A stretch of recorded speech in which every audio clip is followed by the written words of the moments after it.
Hello friends. இந்த ஆதி காலத்தில் இந்த பியு சின்னப்பா அந்த மாதிரி காலத்தில் ஒரு பாட்டு இருக்கு. என்ன செய்வேன் நான், என்ன செய்வேன், என்ன செய்வேன் நான், என்ன செய்வேன், நீயே எனக்கு அமுதூட்ட வந்தாயா ரங்கா, உன்னை காணாது ரங்கு வேணும், உன்னை காணாது ரங்கு வேணும், உன்னை கண்டே மயங்கு வேணும், என்ன செய்வேன் நான், என்ன செய்வேன். இதான் அந்த பாட்டு. இந்த பாட்டை சாதாரணமாக கேட்கறதுக்கு ஒரு சங்கடத்தில் பாடுற மாதிரி இருக்கும் ஒரு டோனு. ஆனால் அவர் கடவுளை நேரடியாக ஞானசம்மதர் இடத்த மாதிரி அமுது விட்ட வந்தாயோ உணவளிக்க வந்த கடவுளே உணவளித்தாருன்னு சொல்லிட்டு ஆனந்தத்தில் பாடுற மாதிரி அந்த பாடலுடைய பொருள். சரிங்களா? அதில் அந்த ஆனந்தத்தை விட்டுட்டு இந்த என்ன செய்வேன் நான், என்ன செய்வேன், அந்த 2 லைன் இருக்கு இல்லையா, அது என் வாழ்க்கைக்கு கரெக்டாக பொருந்தி இருக்குங்க. ஒரு மனிதன் அப்படின்னு எடுத்துக்கிட்டா அல்லது ஒரு பெண் அப்படின்னு எடுத்துக்கிட்டா என்னென்னலாம் அவங்களுக்கு சரியாக இருந்தால் அவளுடைய வாழ்க்கை சிறக்கும் அப்படின்னு கேட்டாக்கா, ஒன்று அந்த பெண் பிறந்த நேரம் நன்றாக இருக்க வேண்டும், அந்த ஜாதகம் நல்லா இருக்கணும், பிறவி பயன் அது நல்லா இருக்கணும், முன்னோர் செய்த கர்ம வினை பயன்கள் நல்லா இருக்கணும், தாய் தகப்பன் அப்படிங்கிற உறவு நல்லா இருக்கணும், உற்றார் உறவினருங்கிற உறவுகள் நன்றாக இருக்கணும். இதெல்லாம் நல்லா இருந்துச்சுன்னா தான் அந்த பெண்ணோட வாழ்க்கை சிறக்கும். அண்ணன் தம்பி அக்கறை எடுத்துக்கணும், அக்கா தங்கச்சி அக்கறை எடுத்துக்கணும், அம்மா அக்கறை எடுத்துக்கணும், அப்பா அக்கறை எடுத்துக்கணும். சரி, யாருமே அக்கறை எடுத்துக்கலப்பா, ஒரு மரம் எப்படியோ ஒரு பாறை மேலே தானாக வளர்ந்து நிற்கிதுன்னா அதோட வேரை எப்படி எலி குடையுமோ அந்த மாதிரி சில உறவுகள் நமக்கு துன்பம் கொடுக்கும் பொழுது நம்ம மனசு எவ்வளவு துன்பத்தை தாங்குமோ அவ்வளவு துன்பத்தை தான் தாங்க முடியும். நித்தம் நித்தம் கண்ணீர். ஒரு பாட்டு ஒன்று இல்லைங்களா, நித்தம் நித்தம் நெல்லு சோறு நெய் மணக்கும் கத்திரிக்கான மாதிரிங்க. நித்தம் நித்தம் கண்ணீராக போகுது என்னுடைய வாழ்க்கை. என்னடா இந்த அம்மா எல்லாமும் இப்படியே சொல்கிறாங்களே, எப்போ பாரு ஏதாவது ஒரு சோகத்தை சொல்கிறாங்களேன்னு யாரும் மனசு வருத்தப்பட வேண்டாம். நான் ஏற்கனவே சொன்னது தான், ஒரு உடம்பில் இருக்கும் சுமையை என்கிட்ட இருக்கிற 50 கிலோ அரிசி மூட்டையை உங்கள் மேலே ஏற்றி வச்சேன்னா அந்த 50 கிலோ வெயிட்டு உங்கள் மனசுக்கு வரும். உடலின் சுமைக்கு வெயிட்டு உண்டு. ஆனால் மனதில் இருக்கும் காயங்களை நான் பகிர்ந்து கொள்ளும் பொழுது எனக்கு அந்த சுமை குறைஞ்சிடும், உங்களுக்கு அதனால் எந்த சுமையும் ஏற போகிறதில்ல. ஐயோ சே என்னப்பா அப்படின்னு அந்த ஃபீலிங் கொடுக்குறீங்க இல்லையா, அந்த ஃபீலிங் தான் எங்களுக்கு மருந்து. அன்னாலும் எதனா ஒரு பிரச்சனையை சந்திச்சுக்கிட்டே இருக்கும் பொழுதுங்க, ஏன் வாழறோன்னு எனக்கு இன்றைக்கி தாங்க நான் நினைக்கிறேன். எனக்கு இந்த ஒரு வாரமாக நம்ம ஏன் வாழறோம் அப்படின்னு நினைக்கிறேன். இன்றைக்கி நான் நினச்சேன், நீங்களே பாருங்கள் அது என்ன கஷ்டம். ஒரு மனிதனுக்கு இப்படி இல்லாமல் வாழ்க்கையில் கஷ்டம் வரும். சனி பெயர்ச்சி மேஷத்துக்கு 7.5 சனி வருதுங்கிறாங்க. என் வாழ்க்கையில் 7.5 சனி நான் என்னைக்கு பிறந்தனோ அன்னைக்கே எனக்கு எல்லாம் சனிதான். நான் பிறந்ததுலேருந்து சனிதான். இன்றைக்கி தான் 7.5 சனி வருது மேஷராசிக்கு. நான் மேஷராசி தான்.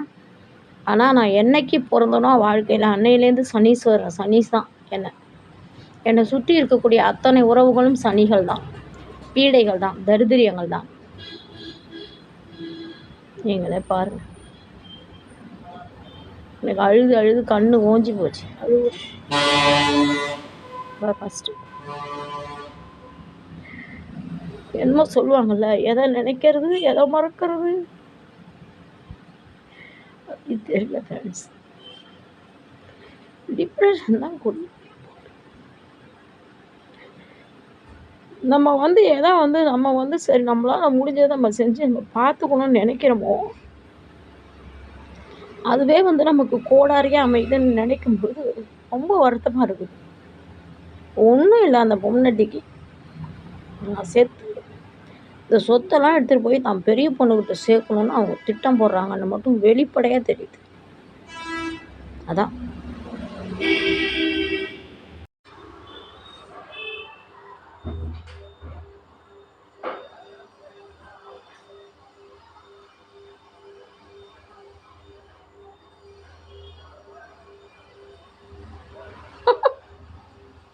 ஏன் அம்மா இப்படி உட்காந்துருக்குன்னு தெரியல. முதுகுக்கு தான் வலிக்குதாப்பா?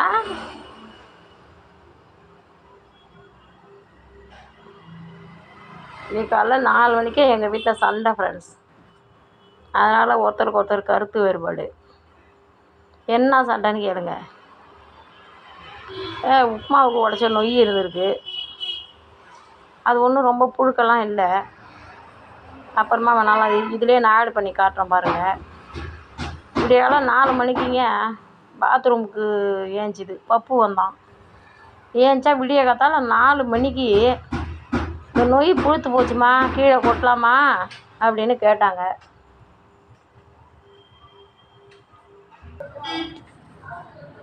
இங்கே பாருங்கள் ஃப்ரெண்ட்ஸ், இது வந்து உப்புமாவு உடைச்ச நொய் வறுத்து கொட்டி வச்சுருக்கேன். இதில் ஏதாவது வண்டு மேய்தா உங்கள் கண்ணுக்கு தெரியுதா சொல்லுங்கள்? இது தெரியுதா? வண்டு ஏதாவது தெரியுதா? வண்டே கிடையாது, ஒரு வண்டு கூட கிடையாது. வாசனை கூட ஒரு கார வாசனை அடிக்கல, நல்லா இருக்குது. அது நல்லா இருக்குது, அது வண்டு இருக்குது, அது 2வது விஷயங்க. விடிய காத்தால 4 மணிக்கு கண்ணு முழிச்சதும் இது புழுத்து கிடக்கு, இதை கீழே கொட்டலாமா அப்படின்னு சொல்லி ஒரு 80 வயசுக்காரங்களுக்கு இந்த கேள்வி கேட்குறாங்கன்னா நான் என்ன பதில் சொல்ல முடியும்னு நீங்கள் சொல்லுங்கள் ஃப்ரெண்ட்ஸ். அதனாலே இன்றைக்கி காலையிலே டென்ஷன் ஆகிடுச்சி. சமைக்கல. 2வது வேலைக்கு ஆள் வந்திருக்காங்க. அதனால் இன்றைக்கி பாருங்க ஹோட்டலில் இப்போ வாங்கிட்டு வர சொல்லி கால் முடியல அப்படின்னு சொல்லிட்டு பாருங்க ஹோட்டலில் ஆள் வர சொல்லி சாப்பிட்டுட்டு இருக்காங்க. ஆனாங்க இன்றைக்கி பொழுதினுக்கும் இதே ரியாக்ஷன் தான் கொடுக்குறாங்க. இப்படியே தான் உக்காந்துருக்காங்க. எனக்கு வந்துங்க இந்த வேதனையை எப்படி வெளிப்படுத்துறதுன்னு எனக்கு தெரியலிங்க. அந்த முகரை, அந்த ரியாக்ஷனு எல்லாமே இன்னும் சொல்லுவாங்கள்ல, ஒரு லிமிட்டு தானே எல்லாமே. நாம்ளே வாழ்க்கையில் விரக்தியில் இருக்கோம். இதில் இன்னும் எவ்வளோ விருப்பம் சம்பாதிக்க போகிறோன்னு எனக்கு தெரியலிங்க. இதான் இன்றைக்கி 4 மணிக்கு ஆரம்பித்த பிரச்சனை. இதுதான் 4 மணிக்கே சண்டை வந்துடுச்சிங்களா. காலையில் தூங்கி எழுந்திரிச்சதும் இதானா அவனுக்கு பேச்சுன்னு கேட்டேன்னா 9 மணிக்கு கரண்ட்டு போயிடுச்சிங்க வீட்டில். இப்போ வந்து கரண்ட்டுக்காரர் போட்டு இன்ன வரைக்கும் கரண்ட் இல்லை. இப்போ தான் கரண்ட்டு போட்டாங்கன்னு வச்சுக்கோங்க. இப்போ விடிய காத்தால 4 மணிக்கு ஒரு 80 வயசு பொண்ணாட்டிக்கு விடிய காத்தால 4 மணிக்கு ஒரு நல்ல வார்த்தையை பேசணும், அந்த மாதிரி சிந்தனையே இல்லைங்க அவங்களுக்கு. இதனால் வந்து எனக்கு தான் ரொம்ப மன உளைச்சல் ஆகுது, டிப்ரெஷன் ஆகுது. ஆனால் அந்த உலகமே என்னை பைத்திய காட்சின்னு சொல்லுது. இதில் இருந்தால் உண்மையிலே துணியை கீழ்ச்சிக்கிட்டு பைத்தியம் பிடிச்சி தான் போகணும். நான் எப்படி இந்த அளவுக்கு தெளிவாக இருக்கேன்னு எனக்கு தெரியல ஃப்ரெண்ட்ஸ். அவங்க ரியாக்ஷனை பாருங்கள். சாப்பிடக்கூடிய காலையிலேயே 6:30 இப்படி கஞ்சி வச்சு 2 வேளை குடிச்சிடுவோம். மதியானம் சாப்பாடு வைக்கும், நடக்க முடில, இன்னும் சமைக்க முடியலன்னு சொன்னால் எங்கள் அம்மா இங்கே பாருங்க 1:30 இப்படி கஞ்சி வச்சு 1:30 அப்படி சாதம் செஞ்சுட்டாங்க. இப்போ சாப்பிட முடியல, செலவு அப்படியே கிடக்கு. இப்போ இந்த சாப்பாடு கிடக்கு, என்ன செய்கிறது இதெல்லாம் சொல்லுங்கள். அவங்க ஏதாவது ஒன்று கேட்டோம்னா அதுக்கு ஒரு ரெஸ்பான்ஸு இப்படி தான் கொடுக்குறாங்க.